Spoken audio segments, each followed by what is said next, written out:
Shalom Bapak Ibu sekalian, saudara sekalian, selamat pagi. Kita bersyukur karena kita bisa berjumpa kembali pada ibadah pada pagi hari ini.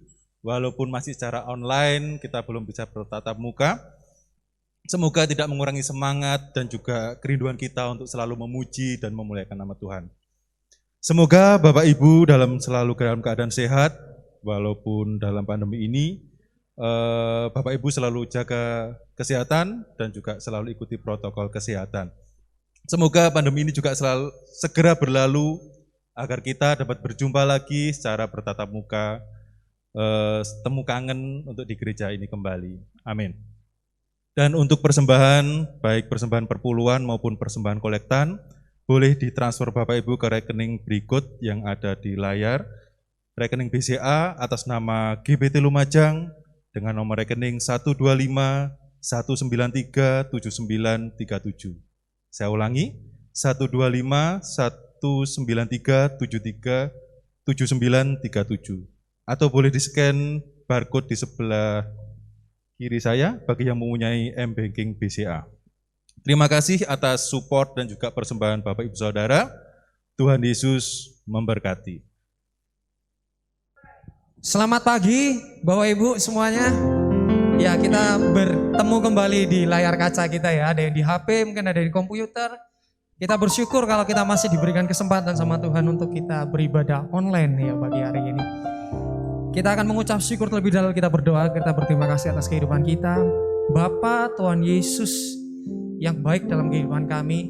Kami mengucap syukur buat kehidupan kami bersyukur buat seluruh penyertaan-Mu di dalam kehidupan kami Tuhan. Di era pandemi ini Bapa, meskipun banyak kesulitan yang kami alami, tapi kami tetap percaya Engkau tak enggak meninggalkan kami. Semua masih ada dalam kendali tangan-Mu Tuhan. Terima kasih kalau pagi hari ini kami akan beribadah, kami menikmati ibadah online kami Tuhan. Biarlah Engkau lawat kami satu persatu di tempat kami masing-masing, dan kami bisa merasakan Roh Kudus. Dan kami akan memulai puji-pujian kami pagi hari ini Bapak. Di dalam nama Tuhan Yesus kami sudah berdoa. Amin. Kita akan memuji Tuhan, kita akan bangkit. Kita akan menyerukan nama Yesus karena namanya Raja di atas segala raja. Wow.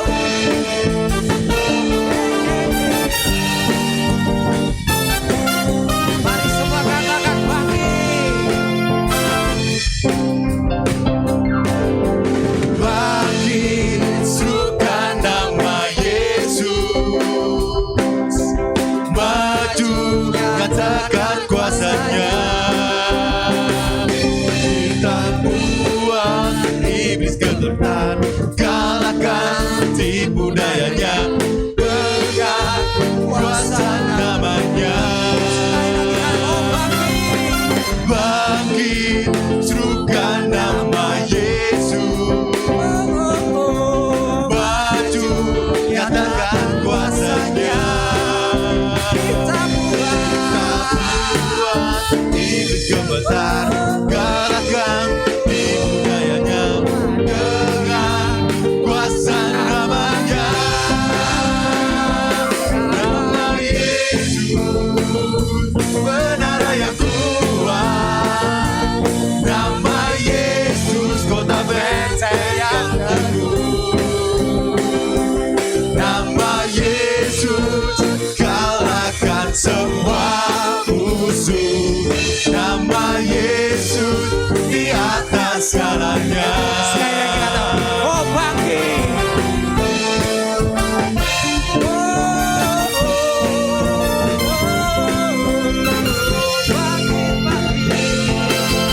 Bangkit, serukan nama Yesus. Maju, nyatakan kuasanya. Kita buat iblis gemetar, kalahkan tipu dayanya dengan kuasa namanya. Nama Yesus menara yang kuat. Nama Yesus kota benteng yang teguh. Nama Yesus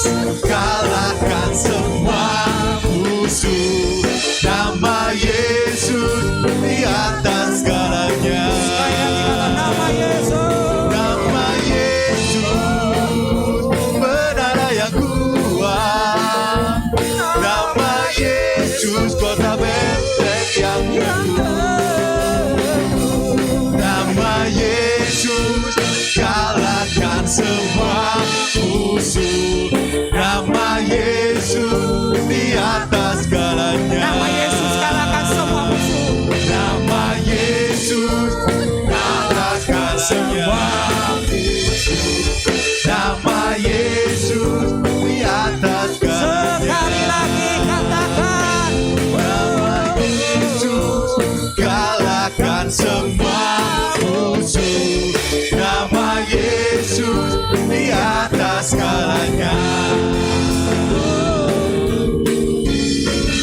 Di atas segalanya. Haleluya. Sebentar kita akan diisi oleh kebenaran firman Tuhan. Kita siapkan hati kita Bapak Ibu semua. Satu hal yang kita percaya bahwa Tuhan telah memilih kita, amin. Tuhan menangkap kita. Dia mengasihi kita lebih dahulu sebelum kita mengasihi Dia. Karena ini Tuhan, ini hidup kami. Kau telah memilih kami Tuhan. Dan pakailah sesuai rencana-Mu Tuhan. Kau Telah memilihku sebagai alatnya dibentuk. Betapa aku bersyukur padamu, ya Tuhan Allahku. Kau memanggilku Tuhan. Kau telah memanggilku sebagai alat kerajaan-Mu. Betapa aku bersyukur padamu atas perbuatanmu.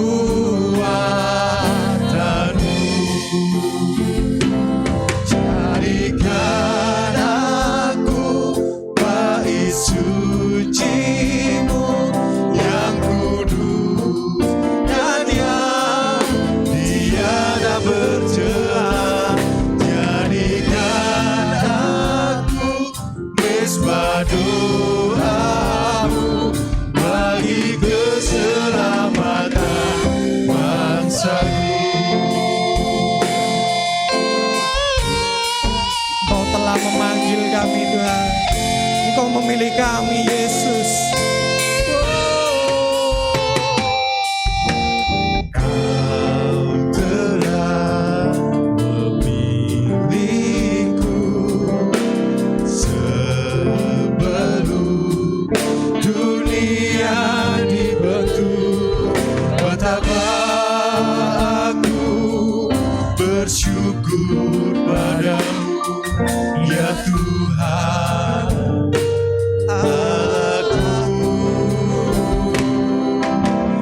Kau telah memanggilku sebagai alat kerajaan-Mu. Betapa aku bersyukur padamu atas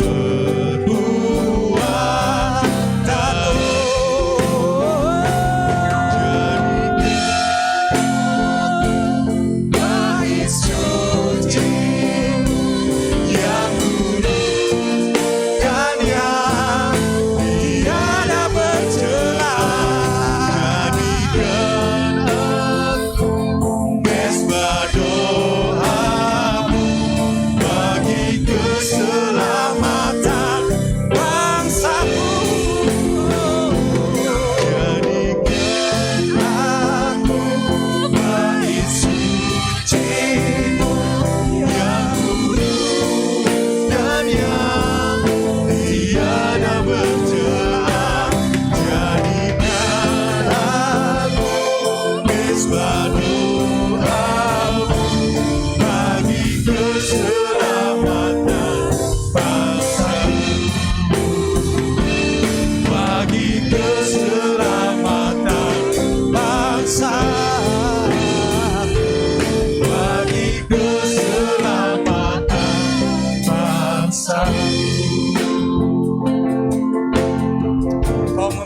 kami Tuhan, Engkau memanggil kami Yesus. Oh, haleluya. Oh, haleluya.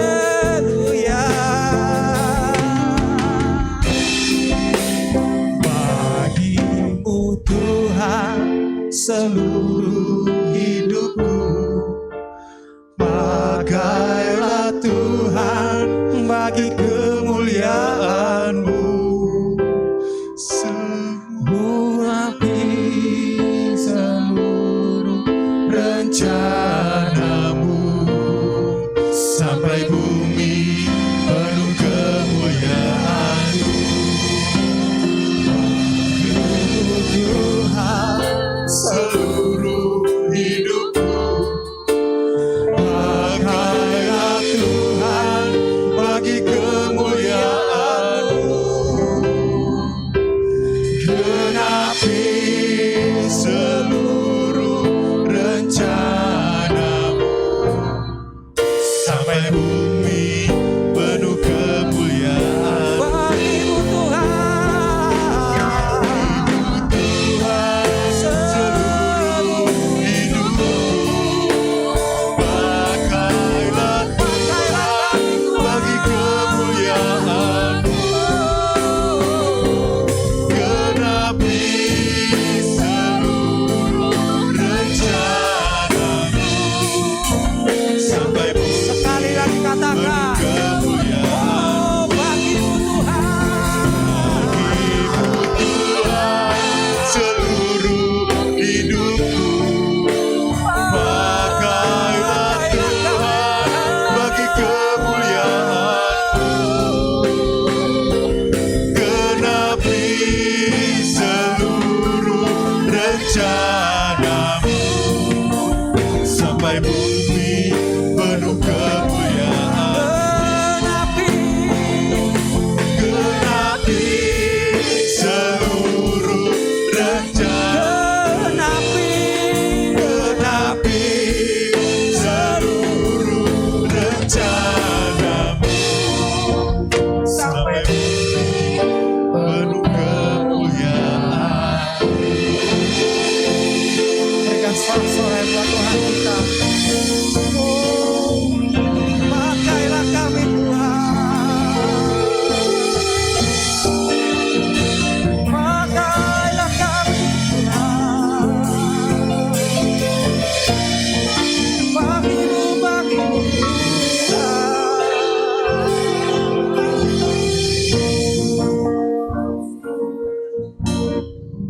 Bapak, terima kasih Tuhan. Ini hidup kami Tuhan. Pakai kami di setiap kapasitas kami yang berbeda-beda Tuhan. Kami tahu Engkau bisa menempatkan kami dimanapun kami berada Tuhan. Dan di situ kami bisa berdampak. Iya, ini kami Tuhan. Kalau sebentar kami akan diisi kebenaran firman-Mu Tuhan. Buka hati kami, biar firman itu mengubah dan kami lakukan dalam kehidupan kami Tuhan. Terima kasih Yesus, terima kasih Roh Kudus. Kami siap mendengarkan firman. Di dalam nama Tuhan Yesus kami berdoa. Amin. Amin. Puji Tuhan, Shalom. Bapak Ibu Saudara yang dikasihi Tuhan, sebelum kita bersama-sama merenungkan kebenaran firman Tuhan, mari terlebih dahulu kita akan berdoa. Bapa yang bersemayam dalam kerajaan sorga, kami bersyukur untuk kesempatan yang luar biasa saat ini, di mana kami boleh bersama-sama lagi beribadah kepada Tuhan, dan sebentar kami akan kembali merenungkan kebenaran firman Tuhan. Mari Tuhan, Engkau bimbing, Engkau pimpin hamba-Mu, supaya bisa menyampaikan apa yang Engkau kehendaki untuk disampaikan kepada umat-Mu. Beri kami urapan yang sama, sehingga kami dapat mengerti apa yang menjadi maksud dan kehendak Tuhan dalam hidup kami. Dan ketika kami mengerti apa yang menjadi maksud dan kehendak Tuhan dalam hidup kami dapat melakukannya dalam kehidupan kami sehari-hari. Terima kasih Bapa, ini doa kami yang kami mohon dan peralaskan dalam nama Yesus Kristus Tuhan dan Juru Selamat kami. Amin. Puji Tuhan, Bapak Ibu Saudara yang dikasihi Tuhan, di kesempatan yang luar biasa ini kita akan merenungkan kebenaran firman Tuhan yang saya beri tema tentang dewasa di dalam iman. Nah, renungan yang bertema dewasa di dalam iman ini saya ambilkan dari surat 1 Korintus pasal 13. Dalam satu perikop ayat 1 sampai 13 itu sebenarnya judulnya bukan tentang iman, tapi tentang kasih. Ya, tetapi justru saya tertarik pada ayat yang tidak membicarakan tentang kasih, tapi ayat yang membicarakan tentang iman. Ya, jadi kalau kita membaca Alkitab, kalau kita menelitinya, maka perikop ini adalah satu-satunya. Jadi kalau boleh saya buat kalimat, satu ayat di antara 13 ayat dalam satu perikop dan satu pasal yang mengajarkan tentang kasih. Jadi ayat 1 sampai 13 itu secara umum semuanya berbicara tentang kasih. Nah, satu-satunya ayat yang berbicara tentang iman yang harus menjadi dewasa adalah pada ayat yang ke-11. Nah, seperti apa ayatnya? Mari kita akan membaca bersama-sama. 1, 2, 3. Ketika aku kanak-kanak, aku berkata-kata seperti kanak-kanak. Aku merasa seperti kanak-kanak, aku berpikir seperti kanak-kanak. Sekarang, sesudah aku menjadi dewasa, aku meninggalkan sifat kanak-kanak itu. Amin.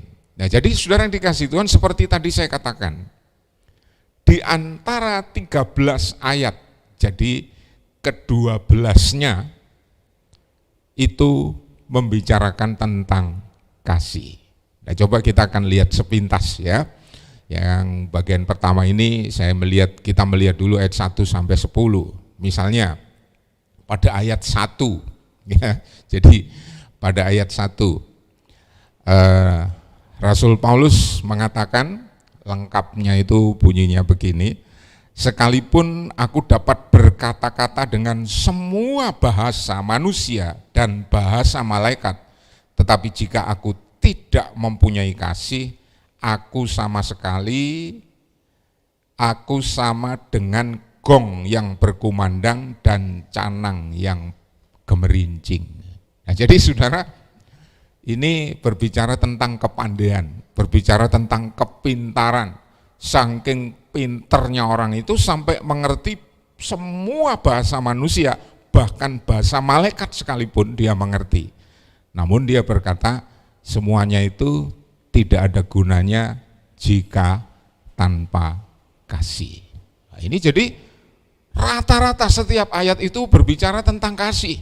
Nah, ayat yang kedua, saudara, kalau kita meneliti, dilanjutkan di sini, sekalipun aku mempunyai karunia untuk bernubuat dan aku mengetahui segala rahasia dan memiliki seluruh pengetahuan, sekalipun aku memiliki iman sempurna untuk memindahkan gunung. Perhatikan saudaraku, punya karunia iman, di mana iman itu misalnya diaplikasikan itu bisa dikatakan ini, hai gunung kamu pindah, gunungnya pindah.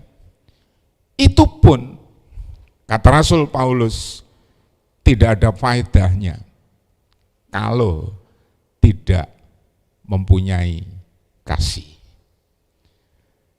Nah, saudara, kemudian pada ayat yang ketiga masih tetap ya, bicara tentang berkorban. Seandainya aku bisa mengorbankan tubuhku untuk dibakar, kata Rasul Paulus. Dan kalau semuanya itu tidak dibarengi atau tidak disertai dengan kasih, sedikit pun tidak ada faedahnya, kata Rasul Paulus. Nah, jadi saudaraku, hampir setiap ayat dari mulai ayat 1 ketika saya membaca ini, semuanya mengajarkan dan berbicara tentang kasih.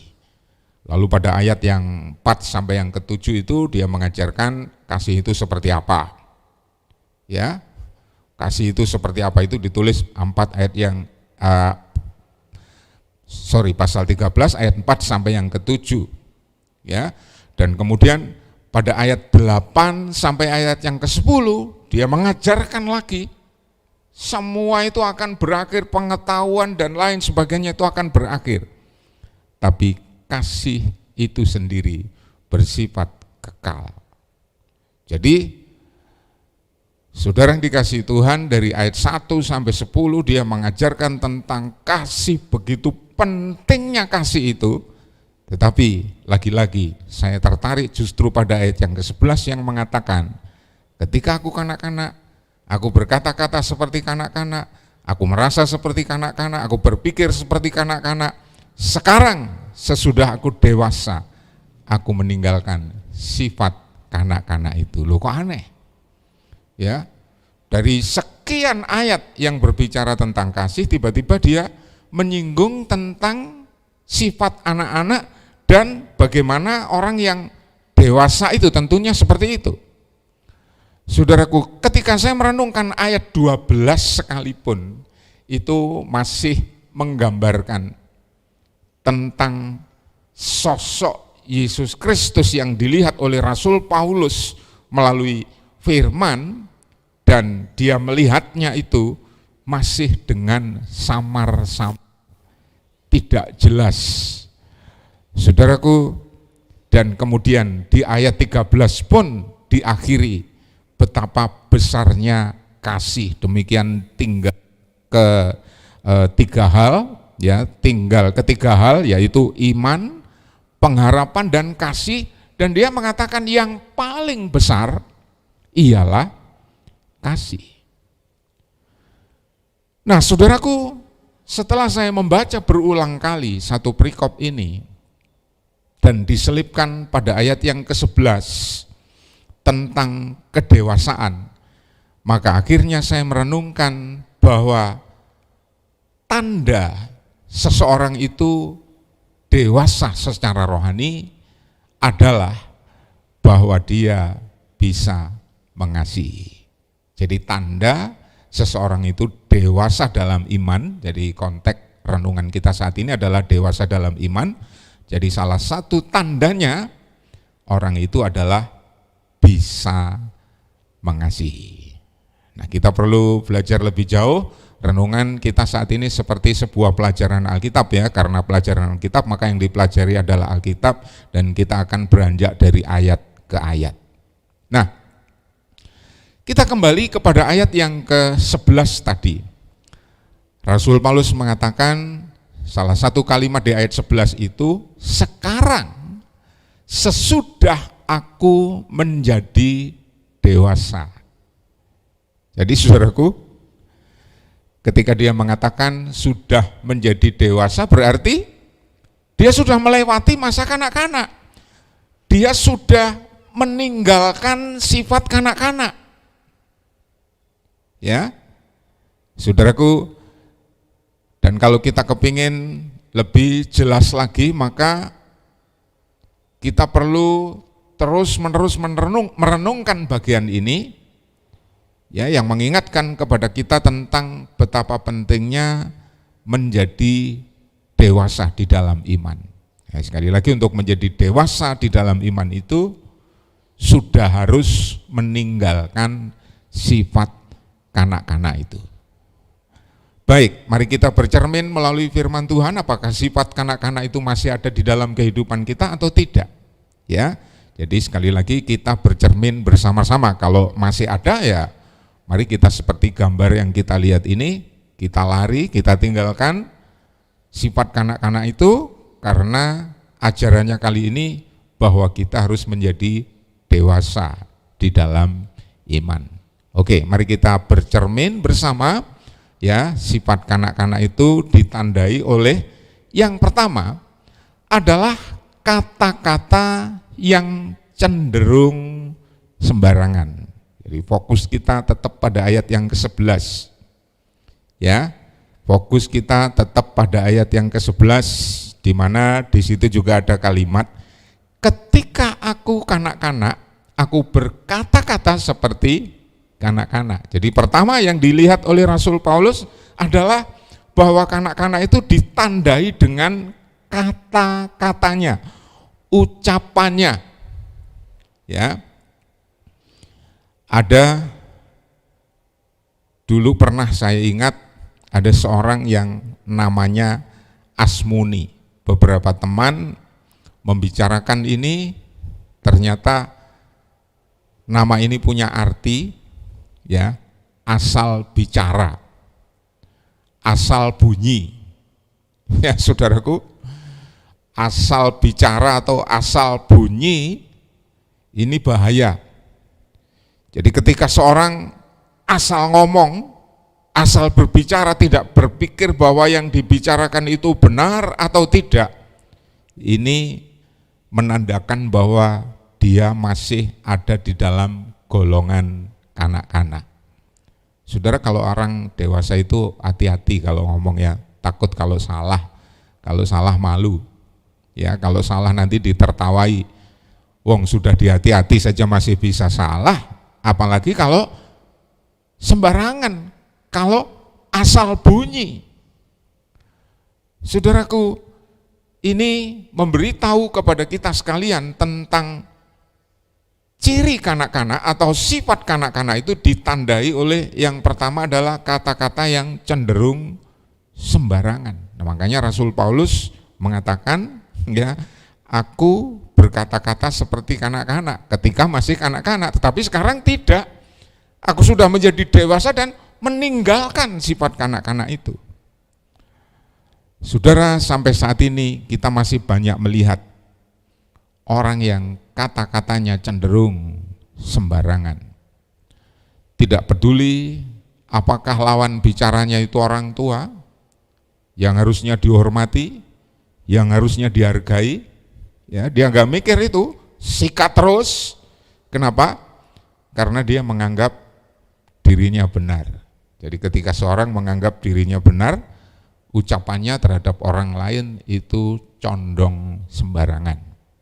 Nah, dan pelajaran kita kali ini memberitahu kepada kita sekalian, ketika seseorang ucapannya, kata-katanya cenderung sembarangan, nah, kita bercermin bersama, itu justru menunjukkan sifatnya secara rohani dalam iman yang masih kanak-kanak. Nah, ini bahaya, saudaraku. Kenapa? Karena diingatkan di dalam Injil Matius pasal 12 pada ayat yang ke-37 itu, ya, menurut ucapanmu engkau akan dibenarkan dan menurut ucapanmu pula engkau akan dihukum. Nah, jadi ketika kita melihat alarm firman Tuhan seperti ini, tentunya kita harus mulai hati-hati sekarang. Dalam hal apa? Berkata-kata. Ya, karena anak-anak ditandai dengan kata-katanya yang cenderung sembarangan. Asal ngomong, asal bunyi. Ya, enggak peduli itu sopan atau enggak tahu dia. Ya, dengan orang tua hanya dipanggilnya namanya saja, itu sudah biasa bagi anak-anak. Tapi tidak demikian bagi orang yang disebut dewasa. Nah, saudara yang dikasihi Tuhan, tanda anak-anak yang pertama itu adalah kata-katanya. Kemudian tanda yang kedua, ya, tanda yang kedua yang saya pelajari tetap dari ayat yang ke-11 adalah perasaan aman karena dekat dengan orang tuanya. Itu ciri khas anak-anak. Jadi yang pertama, saudara ingat tadi, ya, ciri anak-anak itu ditandai dengan omongannya yang sembarangan. Nah, ciri yang kedua, tetap di ayat yang 11 fokus kita, adalah perasaan aman karena dekat dengan orang tua. Jadi Rasul Paulus mengatakan, ketika aku anak-anak, perasaanku ya seperti anak-anak.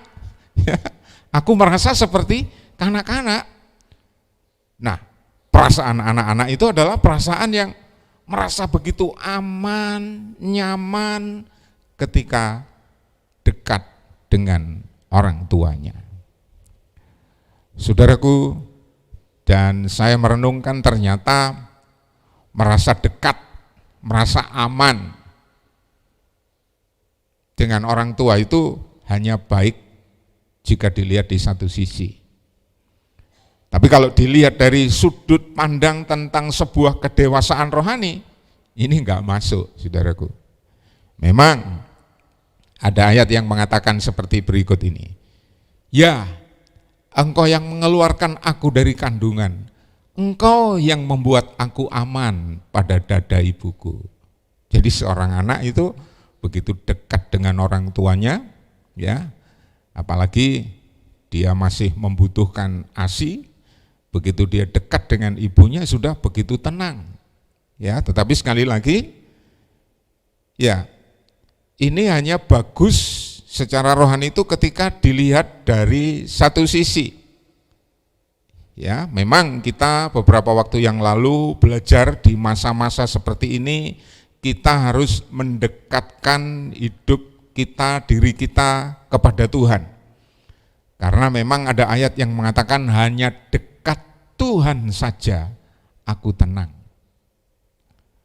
Saudara, tapi ketika dilihat dari sisi lain, yaitu tentunya disoroti dari renungan kita saat ini, ditinjau dari sisi kedewasaan, ya, di sisi lain merasa aman, tenang, dan tidak melakukan sesuatu adalah merupakan satu bukti bahwa sifatnya masih kanak-kanak, ya, nggak peduli dengan orang lain. Nah, saya berani membuat satu kalimat seperti ini: dewasa merasa aman melakukan sesuatu bagi orang dewasa itu, ya, merasa aman lalu melakukan sesuatu bagi yang dianggap belum aman. Tapi kalau masih kanak-kanak, ya, merasa aman, nggak peduli dengan yang lain, nggak peduli. Tapi kalau dewasa merasa aman, dia berpikir untuk yang lain. Waduh, temanku udah aman belum ya? Ya, merasa sehat, dia berpikir, waduh, temanku gimana ya? Masih sehat enggak ya di masa pandemi? Saudaraku, yang membuat hati saya terus berlimpah dengan syukur, kadang-kadang ada kabar, ya, beberapa teman saya seangkatan di masa pandemi ini banyak yang harus meninggal dunia, ya. Terakhir adik saya dari Batu Malang, ya, teman sampean bermain ini sudah enggak ada, meninggal kemarin dan seterusnya. Nah, saudaraku, itu sebabnya ketika kita masih diberi kesempatan oleh Tuhan untuk hidup di dalam dunia ini, mari kita tinggalkan sifat kanak-kanak yang merasa nyaman tapi hanya untuk diri sendiri. Ketika kita sudah merasa diri kita sendiri nyaman, mari kita berpikir tentang orang lain untuk membuktikan bahwa kita adalah orang yang sudah dewasa di dalam iman. Ya, pikirkan, lakukan sesuatu bagi mereka yang Anda anggap belum aman. Oke, yang ketiga, sifat kanak-kanak itu adalah berfokus pada diri sendiri, ya, atau dengan istilah lain itu egois.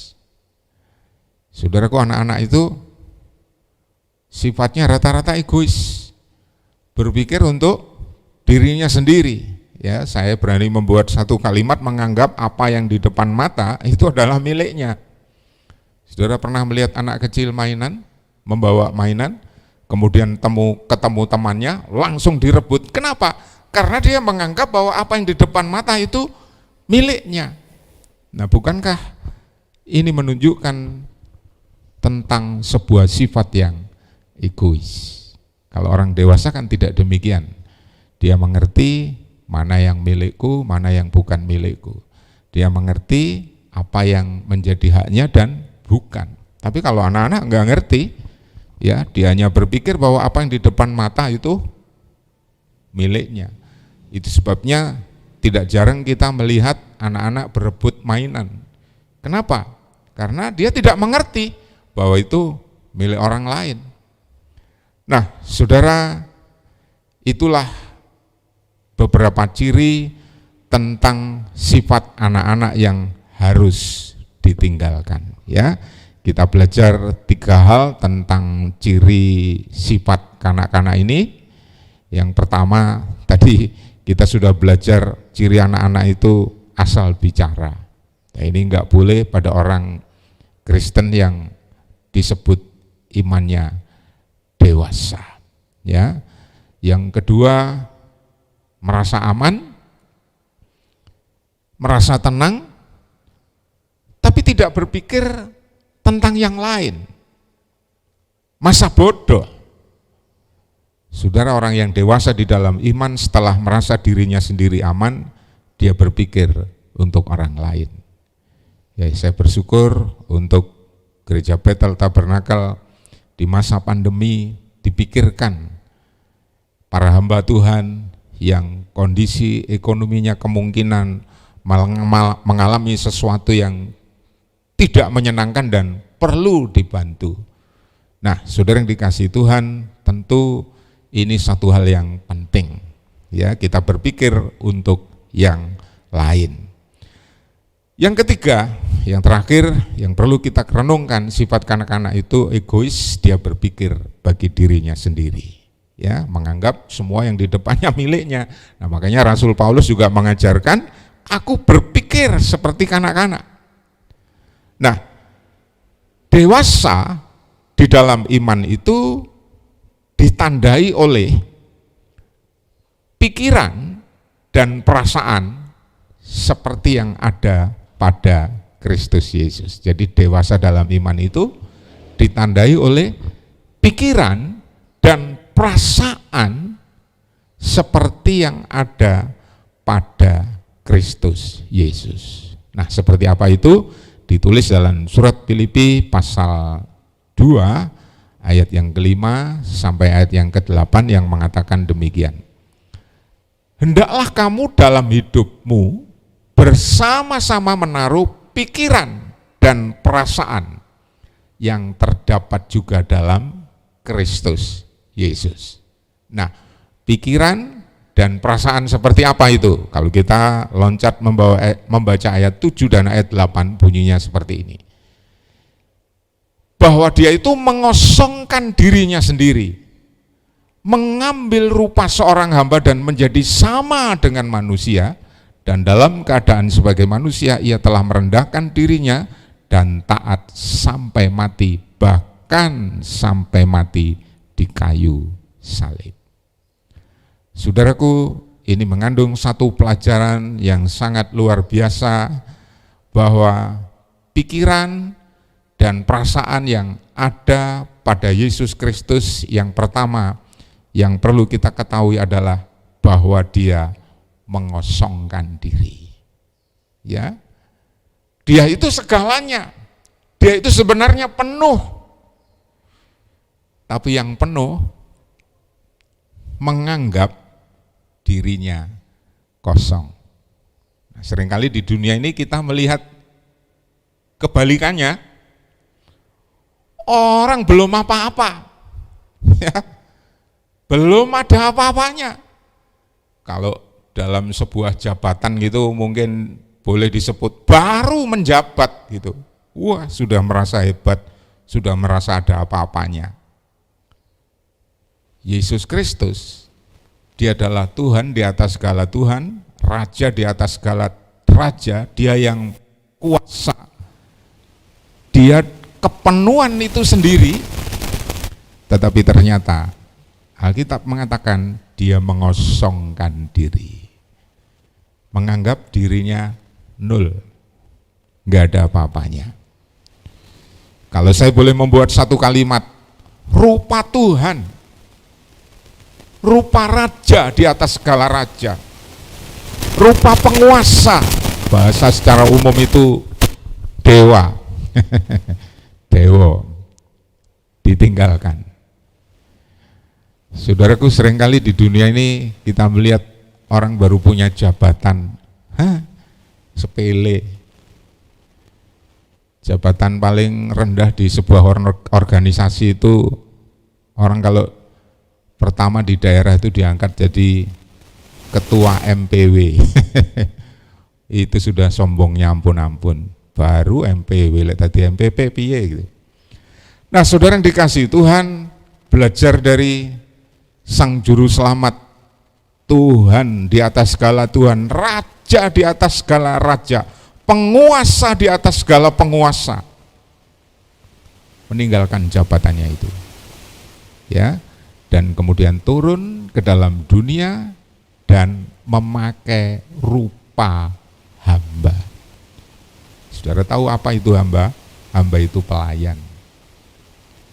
Jadi kalau kita belajar dari renungan ini, kita diingatkan bahwa ketika kita mau disebut dewasa, saya ulangi sekali lagi, ketika kita mau disebut dewasa di dalam iman, kita harus menjadi seperti Kristus ketika ada di dalam dunia ini. Dan Yesus Kristus ketika ada di dalam dunia ini, dia mengosongkan dirinya dan mengambil rupa seorang hamba atau pelayan. Nah, makanya saya berani membuat satu kalimat, mari kita terus melayani sampai kapan, Pak? Sampai mati. Ya. Bukan hanya sampai tuwek, tapi sampai mati.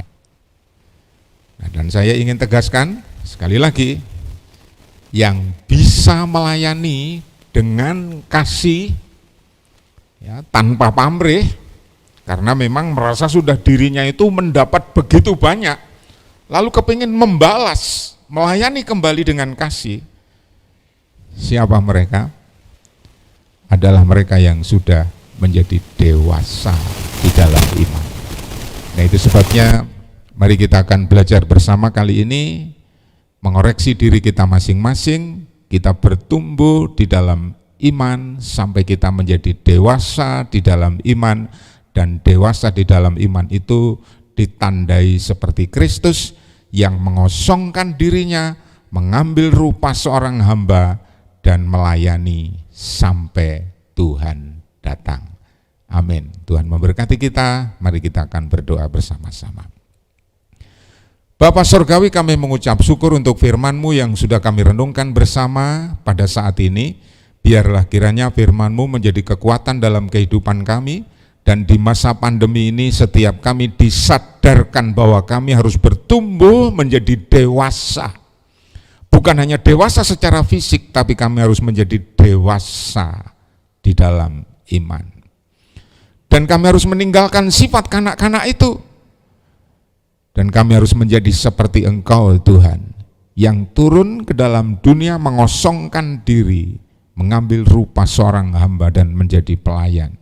Biarlah setiap kami yang mendengar renungan ini adalah orang-orang yang sudah bertekad meninggalkan sifat kanak-kanak, menjadi dewasa dan menjadi seperti yang Engkau kehendaki. Terima kasih Bapa, meteraikan firman-Mu dalam setiap kehidupan kami, supaya dimanapun kami berada, apapun yang kami kerjakan, kami selalu ingat bahwa kedewasaan di dalam iman itu penting bagi setiap kami. Terima kasih, berkati setiap kami yang sudah mengikuti acara ibadah ini, yang sudah mendengarkan renungan ini. Dan kami semua yang sudah mengikuti kegiatan ibadah dan mendengar renungan ini, sebentar digerakkan hatinya untuk memberi persembahan. Bapa, hamba-Mu berdoa, Engkau berkati apa yang sudah mereka rencanakan untuk dipersembahkan kepada Tuhan. Berkati semua pengorbanan mereka, sama seperti Engkau sudah menjadi berkat bagi kami. Kami percaya setiap persembahan umat-Mu tidak ada yang sia-sia, tetapi Engkau akan membalas sesuai dengan kasih karunia-Mu yang berlimpah-limpah. Terima kasih Bapa, kami percaya setiap kami yang mendengar firman Tuhan ini sudah diberkati oleh Tuhan. Bapak Ibu, saudara yang dikasihi Tuhan, kiranya damai sejahtera, sukacita, berkat Tuhan yang berlimpah, baik jasmani maupun rohani, menyertai menjadi bagian kita mulai saat ini sampai Maranatha Tuhan Yesus datang kembali yang kedua kali, menjemput kita semua di awan-awan yang permai. Semua kita yang diberkati Tuhan, mari bersama katakan amin. Puji Tuhan, Bapak Ibu Saudara, sampai di sini renungan kita. Kita jumpa kembali di waktu yang akan datang. Tuhan memberkati.